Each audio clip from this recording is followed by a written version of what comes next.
Good morning, class. Today I am going to start our first chapter of economics, that is development. We have already studied the resources and development, uh, where we discuss what is resources, their types, and how they can be utilized in our daily life to fulfill our different needs, right? So that chapter is very important to understand this concept again. What is development in terms of the economic subject, right? So जैसे कि आप screen के ऊपर में एक picture देख रहे हो, और उस पिक्चर में बहुत सारी कॉन्सेप्ट को देखे जाता है।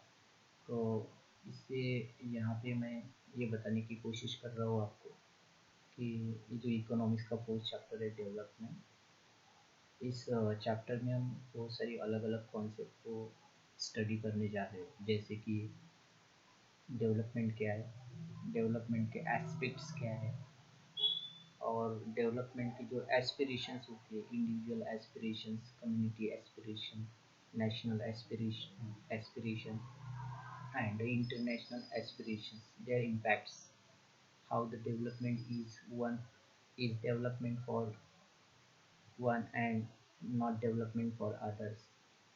What are the parameters, or uh, what are the international institutions which study the developmental process for the different countries, and what are their impacts? How can we uh, adopt the model suggested by the UNDP programs and World Banks? तो ये सब चीज़ें हम इस chapter में पढ़ेंगे। हम ये भी पढ़ेंगे कि डिफरेंट पीपल्स की डिफरेंट एस्पिरेशंस क्या होती है, और उसके रीजंस क्या होते हैं। तो जैसे कि पिक्चर में देख रहे हो आप कि बहुत ज़्यादा ब्रॉड कॉन्सेप्ट है, इसलिए आपको ये भी बात बताना चाहूँगा यहाँ पे कि जब आप हिस्ट्री को पढ़ते हो, सिविक्स पढ़ते हो, या कोई भी सब्जेक्ट को पढ़ते हो, तो वहाँ पे जो भी आपको अलग अलग कॉन्सेप्ट पढ़ाई जाती है, और उस कॉन्सेप्ट की मदद से अलग अलग सेक्टर में आपको पॉजिटिव चेंजेस करने के लिए मतलब एनकरेज किया जाता है, और या तो फिर वो नॉलेज, वो इंफॉर्मेशन आपको प्रोवाइड की जाती है। तो वो सभी चीज़ें एक डेवलपमेंट की प्रोसेस है, और इसीलिए हम बोल सकते हैं it is a continuous process of getting positive changes in our life, right? हम अगर हमारी भाषा में बोलना चाहें तो यही डेवलपमेंट होता है कि ये कंटिन्यूस प्रोसेस है, जिस प्रोसेस में हम चाहते हैं कि हमारे लाइफ में मैक्सिमम क्या हो, पॉजिटिव चेंजेस हो, और हमारे लाइफ में मैक्सिमम कंफर्ट मिले हमको। तो उसी को हम डेवलपमेंट बोलते हैं, राइट? सो इसीलिए ज़रूरी है कि चैप्टर किसी भी सब्जेक्ट का पढ़ो आप, तो उसमें उन कॉन्सेप्ट को देखने की कोशिश ज़रूर होनी चाहिए आपको, आपकी, कि वहाँ पे कुछ मतलब कौन कौन से चेंजेस हो रहे, फिजिकल चेंजेस हो या केमिकल चेंजेस हो, तो उसकी वजह से आने वाले मतलब उसको उसके सोशल क्या बेनिफिट्स है, या हमारी कम्युनिटी को कोई बेनिफिट्स है, या हमारे आजू बाजू के एनवायरनमेंट में इकोलॉजी को उसके बेनिफिट्स है, या कोई इंफ्रास्ट्रक्चर में या टेक्नोलॉजी में, या और भी बहुत सारी चीज़ें जिसमें उसका यूटिलाइजेशन हो सकता है। तो ये सब is the part of development, जो कि हमने रिसोर्सेज चैप्टर में पढ़ा था। तो resources is a factor by which we can develop us, हम खुद को डेवलप कर सकते हैं उस फैक्टर की मदद से, राइट? जैसे कि हम इनकम की बात करते हैं, तो किसी भी व्यक्ति की जो इनकम होती है, आय होती है, वो उसके लिए एक डेवलपमेंट का रास्ता होती है। क्योंकि कोई भी व्यक्ति जब इनकम करता है, अर्निंग करता है, तो उस अर्निंग की मदद से ही वो अपनी डेली लाइफ में जो भी जितनी भी नीड्स होती है उसकी लाइफ में, या उसके ऊपर में डिपेंड लोगों की, उसको पूरा करने की कोशिश करता है। इसीलिए income is of important factor while studying the development. Development को स्टडी कर जब करेंगे तो इनकम एक फैक्टर हो गया। ऐसे बहुत सारे फैक्टर्स है जिसको इस चैप्टर में कवर करना है। तो किसी भी देश की जो डेवलपमेंट होती है, तो उस देश का इंफ्रास्ट्रक्चर क्या है, उस कंट्री उस कंट्री ने, उस रीजन ने किस टाइप का इकोनॉमी का मॉडल को, इकोनॉमी के स्ट्रक्चर को अडॉप्ट करके रखा है, या उस देश में टेक्नोलॉजिकल चेंजेस कौन से लेवल के है, और वो कंट्री टेक्नोलॉजी के लिए और दूसरे कंट्री के ऊपर भी डिपेंड है कि खुद वो मतलब खुद की टेक्नोलॉजी है। ये सब चीज़ें इसमें स्टडी की जानी चाहिए। Economy in the relation to the demography, वहाँ का पॉपुलेशन क्या है तो उनका पॉपुलेशन स्किल है, अनस्किल्ड है, एजुकेटेड है, हेल्दी है, ये सब चीज़ें भी। बाकी दूसरी चीज़ें जो डेवलपमेंट का जो एक रूट होता है, जब वो डेवलपमेंट की प्रोसेस चलती है, तो इसमें as an obstacles, as an मतलब रिएजेंट ये काम करते हैं कि नहीं करते हैं, तो ये सब चीज़ें देखना है हमें। और ये जो इकोनॉमी है हमारी, तो इकोनॉमिक जो प्रोसेस है वो सोशल और कल्चरल, कल्चरली कैसे मतलब इसकी इफ़ेक्ट देखने को मिलते हैं आपको, इसका ट्रेंड क्या है ये देखना होगा आपको। तो जैसे कि बताया कि पॉलिटिक्स और सोशल जो इश्यूज होते हैं यहाँ पे, या पॉलिटिकल और सोशल स्टेबिलिटी के लिए हमारी इकोनॉमिकल स्टेबिलिटी, इकोनॉमिकल ग्रोथ होना कितना इम्पोर्टेंट है। तो आज की डेट में हम इंटरनेशनल लेवल पे अगर देखेंगे तो ऐसी बहुत सारी चीज़ें आपको देखने को मिल जाएंगी, तो जिसके कारण मतलब इकोनॉमी के कारण ये सब चीज़ें आपको फ्लक्चुएट होती हुई देखने को मिलेंगी, जैसे ब्रेग्जिट हो गया, या political uncertainty, policies moving up, coalition agreement, sustainability awareness, citizens, companies, right, biodiversity under pressure, environmental issue. तो ये सब चीज़ें जो है वो इंटरनेशनल लेवल पे कहीं ना कहीं पे हर एक कंट्री को अफेक्ट कर रहे हैं, उसकी ग्रोथ में या उसकी जो ग्रोथ नहीं हो रही है उसमें। तो ये एक बहुत बड़ा ब्रॉड कॉन्सेप्ट है। हम इस चैप्टर को पॉइंट वाइज समझने की कोशिश करेंगे। तो शुरुआत करते हैं हम development, economic growth versus development. तो इकोनॉमिक डेवलपमेंट आज की डेट में क्या है, तो इसमें क्या इंक्लूड होता है, क्या नहीं होता है, वो सब चीज़ें यहाँ पे समझना जरूरी है। It includes the economic growth. देखिए तो इकोनॉमिक डेवलपमेंट में इकोनॉमिक ग्रोथ को इंक्लूड किया जाता है। जैसे मैंने बताया positive changes in the lifestyle of people, right, social, economically, politically, ये सब चीज़ों में जब पॉजिटिव ग्रोथ होती है, पॉजिटिव चेंज होती है, तो उसको हम क्या बोलते हैं, इकोनॉमिक ग्रोथ है। तो इकोनॉमिक ग्रोथ में क्या होता है, एक्चुअली इकोनॉमिक ग्रोथ में इनकम की ग्रोथ को भी देखा जाता है, but must include reduction of, लेकिन इन सभी चीज़ों को यहाँ पे रिड्यूस किया जाता है। पावर्टी हो गया, इनकम इक्वलिटी हो गया, या अनएम्प्लॉयमेंट हो गया। देखो किसी भी कंट्री में अगर बहुत ज़्यादा पावर्टी है, या अन इनकम जो है वो अनइक्वली डिस्ट्रीब्यूट किया जाता है, या अनएम्प्लॉयमेंट बहुत ज़्यादा है, तो 101% उस कंट्री की इनकम बहुत कम होगी, और उसकी डेवलपमेंट भी बहुत क्या होगी, कम होगी। सो development is the qualitative concept accounting for the question of what is being produced and who is getting it, right. तो डेवलपमेंट को एक क्वालिटेटिव कॉन्सेप्ट बोला गया है। तो इसको मतलब इसका अकाउंटिंग फॉर द क्वेश्चंस, इसको मतलब अकाउंटिंग किया जाता है किस क्वेश्चंस के लिए, कि हम के किसी भी देश में, किसी भी रीजन में किन किन प्रोडक्ट को प्रोड्यूस किया जाता है, मैन्युफैक्चर क्या किया जाता है, और किसके लिए किया जाता है। तो ये एक्चुअली डेवलपमेंट प्रोसेस है। तो इसको दूसरे उदाहरण से समझेंगे। देखो किसी भी देश के पॉपुलेशन के नीड्स को सेटिस्फाई करने के लिए उस देश में एम्प्लॉयमेंट होना बहुत ज़रूरी है, और लार्ज सेक्टर में एम्प्लॉयमेंट प्रोड्यूस करना अगर चाहता है कोई भी देश, कोई भी रीजन, तो वहाँ पे इंडस्ट्रियलाइजेशन होना बहुत ज़रूरी है। कंपनीज, फैक्ट्रीज बिल्ड होनी, डेवलप होनी चाहिए, तो ही वहाँ पे एम्प्लॉयमेंट क्या होगा, जनरेट होगा, और उतनी क्वांटिटी में क्या होगा, गुड्स को प्रोड्यूस किया जाएगा, और उन लोगों की नीड्स को क्या किया जाएगा, फुलफिल किया जाएगा। लेकिन जब लोग क्या करते हैं, जब अर्निंग करते हैं और अपनी नीड्स को पूरा करते हैं, तो वो देखते हैं कि उनकी लाइफस्टाइल वो पहले से बेहतर बने, मतलब अच्छी बने। तो उसके लिए वो चाहते हैं कि जो भी चीज़ों का वो कंज्यूम करते हो, गुड्स हो या सर्विस हो, वो अच्छी क्वालिटी की हो। तो यहाँ पे डेवलपमेंट में दोनों चीज़ों के ऊपर में स्ट्रेस दिया जाता है, क्वांटिटेटिव और क्वालिटेटिव। तो ये बात आपको यहाँ पे समझना है। सो देखते हैं what is development. So development के साथ साथ में हम उसके एस्पेक्ट भी देखेंगे। Development is a such situation that can fulfil the aspiration और डिजायर ऑफ द पीपल।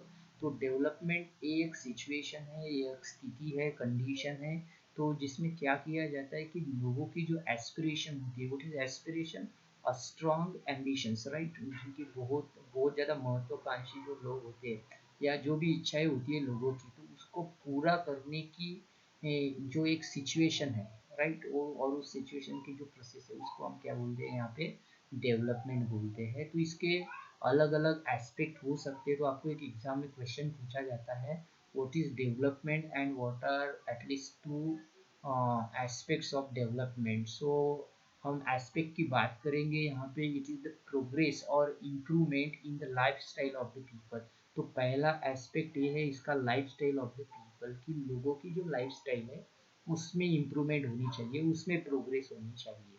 तो इसको हम आगे देखेंगे, अलग अलग टाइप के लोग अपनी लाइफ में अलग अलग क्या गोल सेट करते हैं, क्या एस्पिरेशंस रखते हैं, उनका उनके फ्यूचर को देखने का नज़रिया क्या होता है। तो वो सब चीज़ें हम देखेंगे। तो उससे ही उनकी लाइफ स्टाइल क्या होती है डिसाइड होती है। हाई अर्निंग जितनी मैक्सिमम लोग चाहते हैं कि उनको हाई अर्निंग हो, ताकि वो मैक्सिमम नीड्स को पूरा करते हुए उनकी लाइफ स्टाइल में क्या करें, इम्प्रूवमेंट करें, राइट। तो second aspect is it is a positive growth or change in the economical, social and political aspect of a country। देखो यहाँ पे इकोनॉमिकल गोल जो होता है, इकोनॉमिकली डेवलपमेंट हम तभी बोल सकते हैं जब हमारे देश के सभी लोगों की जो इनकम है वो इनकम में ग्रोथ हो। इनकम में ग्रोथ होने से क्या होगा कि लोगों के पास में पैसा आएगा, लोगों की जेब में पैसा रहेगा, लोगों के पास पैसा रहेगा।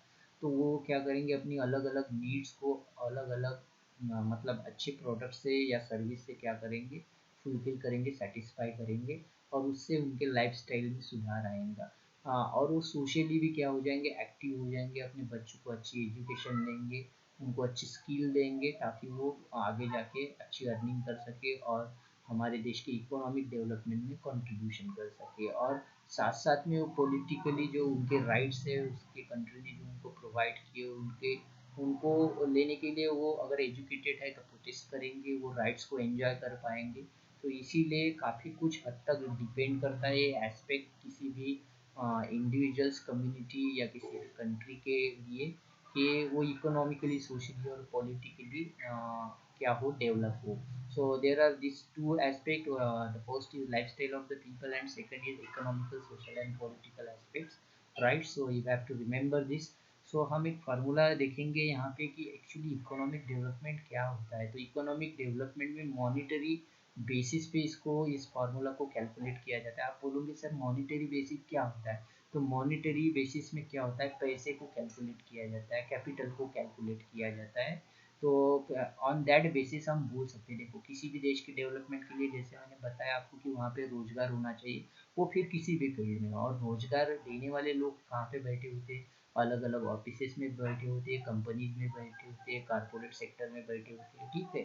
और उसके लिए क्या चाहिए होता है, उसके लिए चाहिए होता है लैंड, चाहिए होता है। और लैंड लैंड नहीं रहेगा तो बैठेंगे कहाँ पे अपना यूनिट असेंबल करेंगे, कहाँ पे स्कूल चलाएंगे, कहाँ पे फैक्ट्री चलाएंगे। इसीलिए land is very important. Even आपको खेती भी करना हो तो लैंड ही चाहिए, राइट। तो खेती में भी लेबर की ज़रूरत होती है, स्कूल में भी लेबर की ज़रूरत होती है, कंपनी, फैक्ट्रीज, हर जगह पे लेबर की ज़रूरत। लेबर कौन होता है, काम करने वाला हर वो व्यक्ति लेबर होता है, right. Working people is a labour. वो फिर कोई भी हो, क्लर्क हो, टीचर हो, इंजीनियर हो, डॉक्टर हो, या फिर कोई भी हो, राइट। डेली वेजेस पे काम करने वाला हो, उसको लेबर ही बोलेंगे हम इकोनॉमिक कॉन्सेप्ट में, राइट। तो फिर कैपिटल क्या होता है, अभी कैपिटल का मतलब इसमें पैसा आ गया या आपकी एसेट्स आ गई, या तो फिर वो व्यक्ति भी आ गया जो बिजनेस स्टार्ट कर रहा है, राइट। तीनों को अगर जोड़ दिया जाए तो वहाँ पे एम्प्लॉयमेंट क्रिएट होता है। तो उसी एम्प्लॉयमेंट को हम यहाँ पे इकोनॉमिक डेवलपमेंट बोलते हैं, राइट। जैसे कि आप पिक्चर में देख रहे हो, land plus labour plus capital is equal to economic development. I hope कि ये कॉन्सेप्ट आपके समझ में आया हो। जैसे कि हम एक एग्जांपल देखते हैं, कि एग्जांपल में देखिए, जैसे आपके आजू बाजू गाँव में अगर मान लो कि कोई एक इंडस्ट्री लगी हो, तो वो इंडस्ट्री वहाँ पे मतलब चलाने के लिए लैंड को एक्वायर करना पड़ेगा, फिर वहाँ पे लेबर लगाने पड़ेंगे, काम करने वाले लोग रखने पड़ेंगे, और इन सभी को चलाने वाला, रिक्स उठाने वाला एक व्यक्ति चाहिए। और उसके साथ उसके पास में काफ़ी ज़्यादा मतलब कैपिटल चाहिए, पैसा चाहिए। इन सबको अगर जोड़ दिया जाए तो उस एरिया में एक बोल सकते हैं कि एक पॉजिटिव चेंज आ जाएगा। बहुत बहुत सारे लोगों को क्या मिल जाएगा, एम्प्लॉयमेंट मिल जाएगा। तो उसके कारण उनकी अच्छी अर्निंग होना शुरू हो जाएगा, और उस कंपनी में जो भी मैन्युफैक्चर होगा तो उससे भी बाकी बहुत सारे लोगों की ज़रूरतों को पूरा किया जा सकता है। तो इसी को तो हम क्या बोलेंगे, इकोनॉमिक डेवलपमेंट बोलेंगे। तो ऐसा बहुत बड़े लार्ज स्केल पे होना चाहिए, right. So next thing is what the aspirational goals of a boy from a rich urban family, right?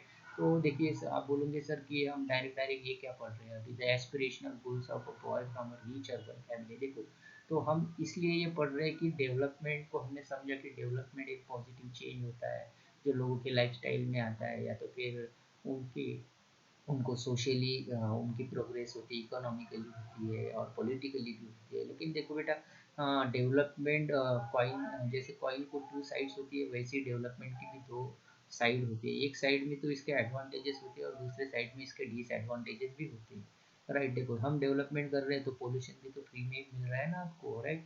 Sound pollution मिल रहा है, सॉइल पोल्यूशन मिल रहा है, एयर पोल्यूशन मिल रहा है, बहुत सारी बीमारियां गिफ्ट में मिल रही है, तो ये इसके डिसएडवांटेजेस है, राइट? अगर आप मोबाइल फ़ोन यूज़ कर रहे हो तो कभी कभी आपको मोबाइल की जो अनवांटेड फ्रीक्वेंसी होती है, हाई फ्रीक्वेंसी के कारण, रेडिएशन के कारण बहुत सारी बीमारियां भी तो फ्री ऑफ कॉस्ट में मिल रही है हमको, तो ये इसके डिसएडवांटेजेस होते हैं। तो साथ साथ में देखो, ये तो एक मैंने एडवांटेजेस और डिसएडवांटेजेस की बात की, लेकिन एस्पिरेशन, एस्पिरेशन का मतलब मतलब जो डिज़ायर होती है लोगों की, स्ट्रॉन्ग डिज़ायर कि हमारा जो फ्यूचर है वो ऐसा ऐसा होना चाहिए।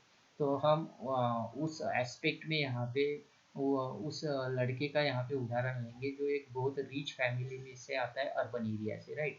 तो उसके गोल्स क्या होते हैं? आमतौर पे ये देखा जाता है कि कोई भी लड़का जो एक रिच फैमिली से बिलोंग करता हो, सिटी एरिया में से, तो उसको लगता है कि उसकी एजुकेशन बहुत अच्छे रिप्यूटेड इंस्टीट्यूशन में हो, जैसे टाटा बिरला की जो भी स्कूल होंगी या उसके लेवल की, तो उस स्कूल में उसकी एडमिशन हो जाए। उसको लगता है कि उसके पास में बहुत अच्छी ब्रांडेड वॉचेस हो, मोबाइल हो, लैपटॉप हो, आईपैड्स हो, और भी कपड़े वगैरह जो भी चीज़ें वो यूज़ करना चाहता हो वो सब ब्रांडेड हो।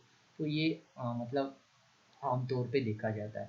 अभी उसी के कंट्रास्ट में अगर एक दूसरा उदाहरण देखें हम, सेम फैमिली से, a girl from rich urban family अगर एग्जांपल देखें, तो यहाँ पे भी ये देखा जाता है कि ऐसे गर्ल्स की एक सोच होती है कि उसकी जो स्टडीज़ है या हायर स्टडीज़ है वो अवॉर्ड में हो, राइट? उसको भी मैक्सिमम फ्रीडम मिले जो उसके ब्रदर को मिली हुई है, मतलब उसके ब्रदर को जो आज़ादी है वो आज़ादी उसको भी मिले, ये उसकी सोच होती है।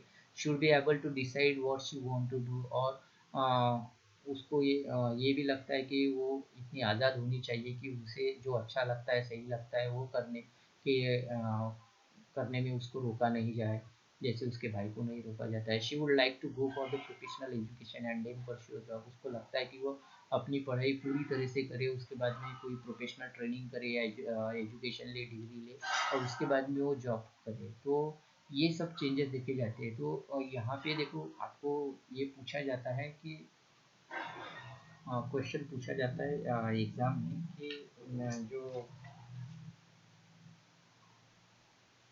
कॉन्फ्लिक्टिंग गोल्स है, तो कॉन्फ्लिक्टिंग गोल्स में ये क्वेश्चन पूछा जा सकता है आपको कि what are conflicting goals can be developmental goals. क्या कॉन्फ्लिक्टिंग गोल्स डेवलपमेंट गोल्स हो सकते हैं क्या, ये क्वेश्चन आपको पूछा जाएगा। तो ये टाइम टाइम की बात होती है, जब दो पर्सन या कोई भी दो ग्रुप जो होते हैं तो वो क्या करते हैं, जब डेवलपमेंट की उनके अलग अलग एस्पिरेशंस होते हैं तब कॉन्फ्लिक्ट होने के चांसेस होते ही रहते हैं। जैसे किसी एक ही फैमिली में, रिच फैमिली में एक बॉय है और गर्ल्स है, तो वो अपने हक की बात तो ज़रूर करेंगे। जो राइट्स आपने जो हक उस लड़के को दे के रखे तो लड़की को भी देना चाहिए। तो इस टाइप का कॉन्फ्लिक्ट आपको देखने को यहाँ पे मिल सकता है। लेकिन इसके कंट्रास्ट में अगर विलेज की बात करोगे तो ठीक उल्टा आपको देखने को मिलेगा। तो इसीलिए हमको यहाँ पे बहुत ज़रूरी हो जाता है कि और जो एस्पिरेशनल गोल्स होते हैं वो अलग अलग डिफरेंट डिफरेंट पीपल्स के वो क्या होते हैं, वो यहाँ पे स्टडी करना बहुत ज़रूरी है। तो इसीलिए हम यहाँ पे पढ़ेंगे कि डेवलपमेंट गोल्स या फिर एस्पिरेशनल लैंडलेस रूरल लेबर की क्या होती है, प्रॉस्परस फार्मर्स की क्या होती है, farmers who depends only on rates क्या होती है। तो देखो, जो एक मतलब रूरल एरिया में जो एक लैंडलेस लेबर होता है जिसके पास में कोई ज़मीन नहीं होती है, तो वो अपने लाइफ को कैसे देखता है, वो क्या देखता है कि उसकी लाइफ कैसी हो आगे जाके। तो वो यही सोचता है कि भाई मुझे रोज़ का रोज़गार मिल जाए, मतलब रोज़ की मजदूरी मिल जाए, और क्योंकि आपको पता ही है गाँव में रोज़ की मजदूरी नहीं होती है, बहुत सारे लोगों को रोज़ का काम नहीं मिलता है। तो उसकी तो प्रायोरिटी यही होती है कि भगवान मुझे रोज़ का काम मिल जाए, और जो भी काम मिलता है वो अच्छा काम मिले, और दूसरी चीज़ उसमें आमदनी अच्छी हो जाए। मान लो कि एक व्यक्ति है जिसको 100 रुपये रोज़ के मिलते हो, 100 रुपीज़ के लिए वो काम पे जाता है, तो उसको लगता है कि मुझे 150 मिलने चाहिए, कभी लगेगा 200 मिलने चाहिए, 300 की, क्योंकि वो भी चाहता है कि उसके लाइफस्टाइल में सुधार आए। राइट, वो यही चाहेगा कि वहाँ की जो लोकल स्कूल्स है वहाँ पे बहुत अच्छी क्वालिटी एजुकेशन मिले उनके बच्चों को, क्योंकि वो तो अर्बन एरिया में मतलब सिटीज़ में अपने बच्चों को भेज नहीं सकता, तो इसीलिए वो तो यही कोशिश करेगा कि जो भी उसके आजू बाजू में फैसिलिटीज़ अवेलेबल है, पब्लिक फैसिलिटी गवर्नमेंट की, तो वो क्वालिटी ओरिएंटेड हो, ये सोचता है। Right, there should not be any social discrimination so that they too can become leaders in the village. और वहाँ पे डिस्क्रिमिनेशन नहीं होना चाहिए, उसको मन ही मन में ये भी लगता है कि उन लोगों को भी मतलब गांव की जो लोकल बॉडीज़ होती है या लोकल गवर्नेंस होती है, वहाँ पे उनको भी पार्टिसिपेट करने का मौका मिले, तो ये इनकी सभी इच्छाएं होती है। तो जब ये इच्छा पूरी हो जाएंगी तो उन लोगों को भी लगने लगेगा कि हम डेवलप हो गए। राइट, तो हर एक व्यक्ति के लिए उसके लेवल पे एक डेवलपमेंट की डेफिनेशन होती है, इसीलिए हम ये नहीं बोल सकते कि डेवलपमेंट यही है करके। एक particular thing is not development, yes positive change is a development, right, on that particular level. So prosperous farmer, तो प्रॉस्परस फार्मर नेम से ही पता चलता है जिसके पास में ठीक ठाक ज़मीन है, लैंड है, खुद की फार्म लैंड है, वो खुद का वहाँ पे फार्मिंग करता हो, कल्टीवेशन करता हो, और बहुत अच्छा उसको यील्ड होता हो, तो उस व्यक्ति को क्या लगता है कि उसकी जो फैमिली इनकम है वो हाई हो जाए, मतलब उसमें ग्रोथ होनी चाहिए। और जब वो मतलब ईल्ड लेता है, क्रॉप लेता है, कल्टीवेट करता है वो, तो मार्केट में उसको मैक्सिमम प्राइस मिले, क्योंकि उसी प्राइस के ऊपर में उसकी इनकम डिपेंड होती है। और वो ये भी देखता है कि उसके खेती में काम करने वाले जो लोग हैं वो आसानी से उसको मिल जाए और उसको कम मजदूरी देना पड़े, ये सब उसकी सोच होती है। They want that they should be able to settle their children abroad, और वो यही चाहता है कि मैक्सिमम उसके पास में सरप्लस बची उसके पास में जो अर्निंग है वो मैक्सिमम हो, और उस अर्निंग की मदद से वो क्या कर सके, अपने चिल्ड्रेंस को देश अच्छे अच्छे इंस्टीट्यूशन में वो एजुकेशन लेने के लिए वो सेंड कर सके। राइट, अबाउट की बात की गई है यहाँ पे। So farmer who depends only on the rains, तो उन सभी फार्मर्स की बात करेंगे यहाँ पे जो लोग सिर्फ रेन के ऊपर में डिपेंड होते हैं, तो वो लोग क्या सोचते हैं उनके लाइफ में। This kinds of farmer main goal is to have the irrigational facility, उनको लगता है कि उनके खेतों में इरिगेशन की व्यवस्था हो जाए ताकि वो क्रॉप वहाँ पे आसानी से ले सके, क्योंकि रेन के ऊपर में डिपेंड होने के कारण वो कैसे साल भर वहाँ पे कल्टीवेशन नहीं कर सकते, मतलब खरीफ और रबी दोनों सीजन में वो कल्टीवेशन नहीं कर सकते। लास्ट ज्योग्राफी के चैप्टर 1 में ये सब चीज़ें हमने देखी है। राइट, सो उसको लगता है कि लेस प्रीमियम में उसको इंश्योरेंस मिल जाए या गवर्नमेंट से उसको सब्सिडी मिल जाए, और जो फैसिलिटी गवर्नमेंट से मिलती है, जैसे फूड डिस्ट्रीब्यूशन सिस्टम से जो अनाज मिल जाता है, या फिर मेडिकल केयर की जो फैसिलिटी मिल जाती है, तो ये सब फैसिलिटी या स्कूल की जो फैसिलिटी है, तो उनके बच्चों को अच्छी फैसिलिटी मिले, या उनके लिए भी गवर्नमेंट की कोई स्कीम आ जाए, तो ये सब चीज़ें इन सभी लोगों को लगता है। तो ये अपना अपना गोल होता है लोगों का अलग अलग लेवल पे। तो इसके ऊपर में डेफिनेटली एक क्वेश्चन आता है, what are the goals of different people for the what are the different goals of development, right, of different people, ये क्वेश्चन पूछा जाता है एग्जाम में, ये याद रखना है। So development goals other than income, देखो, तो अभी देख ये भी क्वेश्चन बहुत बार पूछा गया है एग्जाम में, what are the development goals other than the income. तो इनकम ही मतलब डेवलपमेंट का एक गोल नहीं होना चाहिए। देखो, काम कहीं पे भी करो आप, तो काम करने से आपको इनकम मिलती है, तो उस इनकम से हम क्या करते हैं, हमारी सभी नीड्स को सेटिस्फाई करते हैं और करने की कोशिश करते हैं, तो ये इनकम मैक्सिमम होनी चाहिए, सबको लगता है। लेकिन क्या इनकम के अलावा और भी कोई ऐसे पैरामीटर है जो वहाँ पे काम करने के पहले आपने सोचने चाहिए? तो यस, डेफिनेटली बहुत सारे ऐसे पैरामीटर है जो कि हम देखेंगे। So if you get a job in a far off place before accepting it, You would try to consider many factors apart from income, such as the facilities for your family, school for your children, working atmosphere और opportunity to learn, right? देखो, कोई एक place है जहाँ पे आपको मतलब घर से दूर जाके काम करना पड़ता है। घर से दूर मतलब गांव में ही नहीं, या घर के पास में नहीं, तो गांव के बाहर, सिटी से बाहर कहीं दूसरी सिटी में जाके अगर आपको काम करने की नौबत आ जाए तो क्या करना पड़ता है। हो सकता है कि वहाँ पे सैलरी आपको कम ज़्यादा मिले, लेकिन उस जॉब को एक्सेप्ट करने के पहले आपको सब क्या क्या देखना पड़ेगा। तो आपको ये फैक्टर भी देखना पड़ेगा कि वहाँ पे जॉब करने से आपके फैमिली को कुछ सपोर्ट हो रहा है। मान लो कि आप अप डाउन कर रहे हो, बीच रास्ते में कोई मतलब अनफॉर्चुनेटली आपकी एक्सीडेंट होने से डेथ हो जाए, तो क्या आपके फैमिली को कुछ वहाँ से सपोर्ट मिलेगा इंस्टीट्यूशन से, फाइनेंशियल असिस्ट होगा। तो ये भी देखना पड़ेगा आपको। आपके बच्चों का जो स्कूल है, स्कूल की फैसिलिटी, स्कूल फैसिलिटी क्या उस जगह से आपको मिल पाएंगी या दे रहे हो लोग। वर्किंग एटमॉस्फेयर कैसा है वहाँ पे, मतलब वहाँ पे आपको फ्रीडम है कि नहीं ये काम करने का, या ट्रेस में आपको काम करना पड़ रहा है। और सीखने की कोई अपॉर्चुनिटी है, खुद को डेवलपमेंट करने की अपॉर्चुनिटी है, खुद को प्रमोट करने की अपॉर्चुनिटी है। तो इन सभी पैरामीटर्स को देखना चाहिए कहीं पे भी दूर पे जब आप काम करने को जाते हो। तो ये एक पैरामीटर है other than income. Second thing, job में गिव यू हाई पे। बहुत सारी ऐसी जॉब होती है जो बहुत अच्छी सैलरी आपको दे देती, लेकिन अगर जॉब आपका सिक्योर नहीं हो तो आपको मान लो कि 50,000 1 लाख रुपीज़ सैलरी, और आपको भरोसा ही नहीं है कब आपको निकाल दिया जाएगा। तो जॉब आपकी सिक्योर होनी चाहिए। तो पहले पॉइंट में जैसे हमने अलग अलग फैसिलिटीज़ को डिस्कस किया था, वहाँ पे हमने एटमॉस्फेयर की बात की थी, वर्किंग एटमॉस्फेयर की, आपके वर्क फ्रीडम की बात की थी, अपॉर्चुनिटी की बात की। तो यहाँ पे जॉब सिक्योरिटी की बात है कि अगर आपकी जॉब सिक्योर नहीं है तो ये भी बहुत ज़्यादा डिफ़िकल्ट हो जाएगा आपके लिए।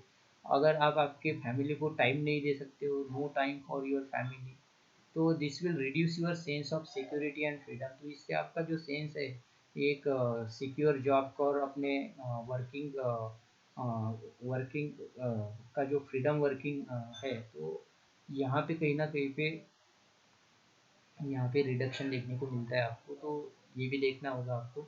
सो थर्ड थिंग इज, देखा जाता है जनरली कि ये womens are engage in a paid work, they are dignity in the household and society increases. तो कोई भी वुमेन जो जॉब करती हो बाहर में, उसको अच्छी सैलरी मिलती हो, इनकम मिलती हो, तो उसको घर में और सोसाइटी में बहुत इज्जत से देखा जाता है, उसकी डिग्निटी बढ़ जाती है वहाँ पे। However, it is also the case that if there is respect for women, there will be a more sharing of housework and greater acceptance of women working outside, right? So ये भी देख जाता है कि जब वुमेन्स घर के बाहर में काम करती है, सैलरी लाती है, तो उससे क्या होता है, जो मतलब एक फैमिली में मान लो एक व्यक्ति काम करता है, कोई भी मेन व्यक्ति काम करता है और 5-10 लोग उसके ऊपर में डिपेंड होती है, तो उस इनकम से क्या, उस इनकम के ऊपर में प्रेशर हो जाता है, तो वो सभी लोगों की नीड्स को ठीक ठाक पूरा नहीं कर पाता है। लेकिन उसी फैमिली में से मेन भी काम करने बाहर निकल जाए तो अभी कंट्रीब्यूशन बढ़ जाएगा, राइट? इनकम मैक्सिमम होने के कारण नीड्स को प्रॉपरली क्या किया जा सकता है, सेटिस्फाई किया जा सकता है, और फ्यूचर के लिए भी सेविंग करके रखा जा सकता है। तो इसीलिए आज की डेट्स में वुमेन्स को मतलब बाहर में काम के लिए एनकरेज किया जाता है और एक्सेप्ट किया जाता है। लेकिन फिर भी हमारे सोसाइटी में वुमेन्स का बाहर काम करना सेफ नहीं माना जाता है, क्योंकि उतनी सेफ्टी नहीं है। तो इसीलिए गवर्नमेंट ने क्या करना चाहिए, वुमेन्स को जब जहाँ जहाँ पे वुमेन्स को जॉब प्रोवाइड की जाती है, तो उस सेक्टर में उनकी सेफ्टी की और भी ध्यान देना चाहिए, वैसे लॉज बनाने चाहिए ताकि उनको मतलब कोई नुकसान ना पहुँचा सके, राइट? सो इसके ऊपर में 100% क्वेश्चन पूछा जाता है, कोई 1 मार्क्स के 1 मार्क्स के लिए क्वेश्चन पूछा जाएगा या 3 या 5 मार्क्स के लिए। तो आई होप कि ये समझ में आया हो। तो इसको शॉर्टकट में याद रखिए कि एक व्यक्ति है जिसको जॉब करना है बाहर में, तो वो किस किस सिचुएशन में जॉब कर सकता है। तो ये सिचुएशंस है, राइट? तो इन्हीं सिचुएशंस को हमने यहाँ पे बोला है कि development goals other than income, कि सिर्फ आपको जो पेमेंट मिल रही है, सैलरी मिल रही है, यही एक गोल नहीं होना चाहिए आपका। तो बाकी के भी फैक्टर होने चाहिए, जैसे opportunities to learn, work atmosphere, वहाँ का फ्रीडम ऑफ वर्क, या तो फिर सिक्योरिटी ऑफ जॉब, ये सब चीज़ें होनी चाहिए, right. So it is essential in the sense of security, freedom, opportunity, right. Average income is an important criteria for the development, इसको जस्टिफाई करना है। अभी देखो एवरेज इनकम क्या है, और एवरेज इनकम डेवलपमेंट में क्यों इम्पोर्टेंट होता है। तो एवरेज इनकम को हम क्या बोलते हैं, नेशनल इनकम भी बोलते हैं, या पर कैपिटा इनकम बोलते हैं। तो पर कैपिटा इनकम क्या होता है, तो पर कैपिटा इनकम पूरे देश का जो इनकम है, total income of country is divided by total population of that country is called a पर कैपिटा इनकम। तो उससे हर एक व्यक्ति की आय कितनी है, इनकम क्या है, वो पता चलता है। तो उससे 100% देखो, इसको समझना काफ़ी ईजी है। जैसे कि हम समझते हैं कि एक आधे व्यक्ति की इनकम मान लो 5,000 रुपीज़ है, और उसकी 3 लोगों की फैमिली है। तो 5,000 में 3 लोग एडजस्ट कर लेते हैं ठीक ठाक, राइट। तो एक महीने का, और लेकिन एक महीने के 5,000 रुपीज़ उसके चले जाते हैं, तो वो सेविंग नहीं कर पाता है, और फ्यूचर में आने वाले चैलेंजेस को बेयर नहीं कर पाता है। तो उसके कारण उसके बहुत सारे प्रॉब्लम उसको क्रिएट हो सकते हैं, मेडिकल प्रॉब्लम क्रिएट हो सकते हैं, उसके उसके एक्सीडेंटल प्रॉब्लम क्रिएट हो सकते हैं, हेल्थ से रिलेटेड प्रॉब्लम, उसके एजुकेशनल, सोशल, पॉलिटिकल, इन सभी पैरामीटर में वो ठीक ठाक प्रोग्रेस नहीं कर पाता है, राइट। तो इसीलिए उसकी पर मंथली इनकम को नोटिस करना बहुत ज़रूरी होता है, क्योंकि उसकी अगर ईयरली इनकम देखा जाए तो 60,000 हो जाएगा उस हिसाब से, राइट, 5,000 के हिसाब से। लेकिन ये देखा जाता है कि हमारे इंडिया में जो पर कैपिटा इनकम है वो लेस देन 27,000, लेस देन 30,000 है, लेस देन 30,000 है। ईयरली बात कर रहा हूँ मैं यहाँ पे, राइट। तो ईयरली 30,000 से लेस देन पर कैपिटा इनकम है, इसका मतलब हमारी इंडिया की मैक्सिमम जो पॉपुलेशन है वो under the threat of political issues, social issues, right, economical issues, इन सभी इश्यूज से हमारी जो पॉपुलेशन है वो क्या कर रही है, फाइट कर रही है, स्ट्रगल कर रही है। तो इसीलिए किसी भी कंट्री की अगर डेवलपमेंट की बात करते हो, तो डेवलपमेंट स्टेटस पता करने के लिए उसकी एवरेज इनकम को कैलकुलेट किया जाता है, राइट। सो यही हम डिस्कस करेंगे इसके एज एन आंसर में। To check the criteria for the development of countries, their income is considered to be one of the most important attributes। देखो किसी भी कंट्री की डेवलपमेंट की स्टेटस या क्राइटेरिया को चेक करने के लिए उस देश की इनकम को क्या किया जाता है, कंसीडर किया जाता है। Countries with higher income are more develop than others with less income. देखो जैसे यूएसए हो गया, ब्रिटेन हो गया, इंग्लैंड हो गया, फ्रांस हो गया, जर्मनी, जापान वगैरह। तो इन कंट्रीज की जो पर कैपिटा इनकम है या एवरेज इनकम है वो बहुत ज़्यादा हाई है, right, as compare to India and Asian countries. तो इसीलिए वो डेवलप कंट्रीज है, और हमारी जो इनकम्स है वो बहुत लो है। This is based on the understanding that more income means more of all the things that human beings needs, what ever people like and should have, they will be able to get with greater income। So greater income itself is a considered to be one of the important goal, right। तो देखो यहाँ पे समझने की बात तो यही है कि जितनी ज़्यादा इनकम होंगी व्यक्ति की या लोगों की उस देश की, तो लोग क्या करेंगे, उतनी ज़्यादा उनकी खुद की नीड्स को पूरा करेंगे, what ever people like and should have, जो उनको सही लगता है या जो ज़रूरी है, उन सभी चीज़ों को वो तभी पूरा कर पाएंगे जब उनकी इनकम क्या हो। इसीलिए इनडायरेक्टली वो लोग क्या करेंगे, मैक्सिमम इनकम कैसी उनकी अ, हो, इसके ऊपर में वो क्या करेंगे, फोकस करेंगे, राइट। सो इसको जस्टिफाई करने के लिए this points are very sufficient. So next is the criteria use by UNDP for classifying countries. देखो तो यहाँ पे जहाँ तक हमने अभी एवरेज इनकम की बात की थी, नेशनल इनकम की बात की, जहाँ पे हमने पर कैपिटा इनकम को डिस्कस किया, राइट। तो उससे पता चलता है हमको कि उस देश के डेवलपमेंट स्टेटस क्या है। तो हमारे वर्ल्ड में पूरे अलग अलग कंट्रीज की जो मतलब डेवलपमेंट स्टेटस को जब क्या किया जाता है, स्टडी किया जाता है, तो वर्ल्ड बैंक क्या करती है, पर कैपिटा इनकम को बेस मान के अलग अलग कंट्रीज की कंपैरिजन की जाती है कि उसकी डेवलपमेंट स्टेटस क्या है करके। और ये जो यूएनडीपी प्रोग्राम है, तो यूएनडीपी प्रोग्राम एक्चुअली यूएनओ का प्रोग्राम है ये। तो यूएनडीपी सिर्फ आपको पर कैपिटा इनकम को ही टारगेट नहीं करती है, तो अलग अलग अलग अलग पैरामीटर को भी, इंडिकेटर को भी इसमें इंक्लूड किया गया है। किस चीज़ के लिए? उस कंट्री की डेवलपमेंट स्टेटस को पता करने के लिए, राइट। तो यहाँ पे यूएनडीपी की हम बात करेंगे। तो यूएनडीपी का मतलब होता है यूनाइटेड नेशंस डेवलपमेंट प्रोग्राम। इसको हिंदी में हम बोलेंगे संयुक्त राष्ट्र विकास कार्यक्रम। तो इसकी जो इस्टेब्लिशमेंट है वो 1965 में की गई थी, याद रखना है आपको, इस्टेब्लिश इन 1965। और इसका जो हेड क्वार्टर है वो न्यूयॉर्क में है। और इसके जो मेंबर कंट्रीज़ है वो 177 है। और इन्होंने क्या किया था, सबसे पहले 1990 में ह्यूमन डेवलपमेंट रिपोर्ट को क्या किया था, पब्लिश किया था, जिसमें ह्यूमन डेवलपमेंट इंडेक्स की बात की गई थी। तो इस रिपोर्ट में उन्होंने जैसे per capita income, life expectancy, literacy rate, gross enrolment ratio, इन सभी चीज़ों को क्या किया था उन्होंने, स्टडी किया था। और ऑन दैट बेसिस उन्होंने क्या किया था, एक ह्यूमन डेवलपमेंट इंडेक्स को पब्लिश किया था। तो तब उन्होंने 177 कंट्रीज़ का क्या किया था, स्टडी किया था, जिसमें इंडिया की जो रैंक है वो 131 नंबर पे है।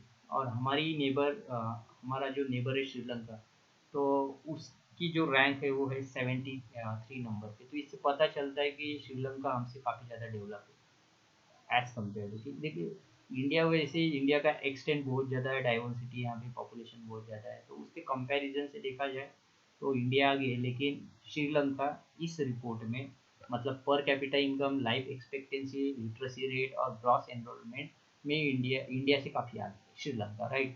सो देखेंगे यहाँ पे वन बाय वन।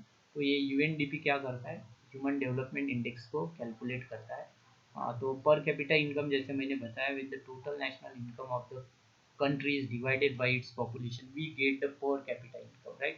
तो पर कैपिटा इनकम क्या होता है, हमारे टोटल नेशनल इनकम को टोटल पॉपुलेशन ऑफ कंट्री से क्या कर दिया जाए, डिवाइड कर दिया जाए। तो जो नंबर आपको मिलेगी उसको हम बोलेंगे पर कैपिटा इनकम। वो हर एक व्यक्ति की एवरेज क्या होती है, इनकम होती है। जैसे मान लो कि हमारे देश की पॉपुलेशन 200 है, मान लो, और 100 रुपीज़ इनकम है। तो 100 डिवाइडेड बाय 200 करोगे तो 0.5 will be the income of every each and every person, right. एक एक व्यक्ति की क्या हो जाएगी, इनकम हो जाएगी। ये ऐसा एग्जांपल याद रख सकते हो आप। तो लेकिन देखो, ये पर कैपिटा इनकम जो है, तो वर्ल्ड बैंक जो है वो डेवलपमेंट स्टेटस सिर्फ पर कैपिटा इनकम के बेस पे क्या करती है, कैलकुलेट करती है। देखो, यहाँ पे एक डिफरेंस याद रखना है आपको। पर कैपिटा इनकम के को बेस मान के वर्ल्ड बैंक जो है वो अलग अलग कंट्री को कंपेयर करती है कि उसकी डेवलपमेंट क्या है। लेकिन पर कैपिटा इनकम को अगर बेस मान के आप उस कंट्री की डेवलपमेंट को क्या करोगे, डेवलपमेंट को कंपेयर करोगे, तो वो सही नहीं होगा मेरे हिसाब से। क्योंकि देखो, आप आपके आजू बाजू में ही देख लो, आपके गांव में हर किसी एक व्यक्ति की मतलब जो इनकम है वो एक जैसी नहीं होती है। तो आप कैसे बोल सकते हो कि मान लो कि आपके गांव में 10 लोग रहते हैं, ठीक है, और 10 लोगों की मान लो कि इनकम जो है, टोटल इनकम वो 10,000 रुपीज़ है, ठीक है। 10,000 रुपीज़ है, तो एक व्यक्ति की इनकम अभी 1,000 रुपीज़ हो जाएंगी। लेकिन ग्राउंड लेवल पे ये देखा जाता है कि कोई उनमें से 2-3 लोग ऐसे होंगे कि जिनकी इनकम से 200 रुपीज़ होंगी या 300 रुपीज़ होंगी। और उसमें से मतलब ये क्या, दो ही व्यक्ति की इनकम बहुत ज़्यादा होंगी और मैक्सिमम लोगों की इनकम बहुत कम होगी या एवरेज होगी। तो ये मतलब बहुत ज़्यादा यहाँ पे आपको जो डिस्ट्रीब्यूशन है वो अनइवनली होने के कारण ये जो पर कैपिटा इनकम है तो उसको वैलिड नहीं माना जाता है। मतलब ये बहुत मतलब क्लियर इंडिकेटर नहीं है कि जिससे आपको पता चल जाए कि उस देश की डेवलपमेंट क्या है। इसीलिए life expectancy, literacy rate, gross enrolment ratio, इन सभी चीज़ों को ऐड किया गया ताकि ये पता चले कि उस देश में लोग कितने सालों तक मतलब जिंदा रहते हैं। उनके इसी को बोलते हैं life expectancy rate. It measure the average age of a person in a country health. तो उससे क्या पता चलता है कि लोगों की हेल्थ कैसी है उस देश में, मतलब मेडिकल केयर की फैसिलिटी कैसी है, ये सब चीज़ों इन लाइफ स्टाइल कैसी है, इन सभी चीज़ों का मतलब वहाँ से पता चलता है। लिटरेसी रेट से क्या पता चलता है कि उस देश का एजुकेशन क्या है, राइट। उस देश के पीपल जो है वो कितने एजुकेटेड है। तो किसी भी देश की जो डेवलपमेंट होती है, इकोनॉमिक डेवलपमेंट होती है, वो उस देश के एजुकेशन पे डिपेंड होती है।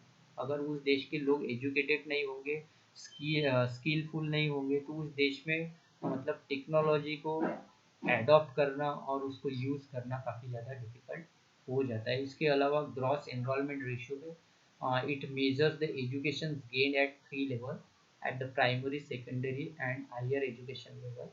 यहाँ पे ये भी देखा जाता है, अगर उस देश में लिटरेसी है, लोग लिटरेट हैं, तो कहाँ तक पढ़े हैं, प्राइमरी तक पढ़े हैं, सेकेंडरी तक पढ़े हैं, हायर एजुकेशन लिया हुआ है।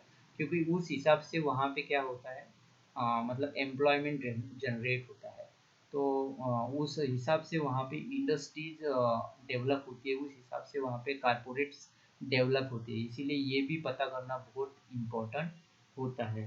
So on these on that basis, UNDP program calculate the human development index of different countries। ये बात आपको याद रखना है। और जो उदाहरण मैंने आपको यहाँ पे बताया श्रीलंका इंडिया का, तो उसको भी यहाँ पे याद रखने की कोशिश करना है आपको। सो जैसे कि एजुकेशन को मैंने यहाँ पे डिस्कस किया, एजुकेशन से क्या होता है कि एजुकेशन में वो एबिलिटी होती है कि वास्ट नॉलेज उस कंट्री का पता चलता है आपको। और जो लिटरेट पीपल होते हैं वो क्या एलिजिबल होते हैं to get the suitable employment. एक सुटेबल एम्प्लॉयमेंट के लिए जो एक एजुकेटेड लोग होते हैं, उनके पास में वो एलिजिबिलिटी क्राइटेरिया होता है। और एजुकेशन से डेवलप्स होती है उनके बीच में जो ability to implement modern technology, right. So ये सब चीज़ें हैं यहाँ पे, जो लिटरेसी रेट और ग्रॉस एनरोलमेंट रेशियो में भी याद रखना है आपको। उसको एलेबरेट जब करोगे तो ये सब लिखना पड़ेगा आपको। This is also very important. Now this is homework for you. So there are the 7 questions and you have to solve these all 7 questions, right। इसका आप स्नैपशॉट ले लीजिए and send me on my WhatsApp number।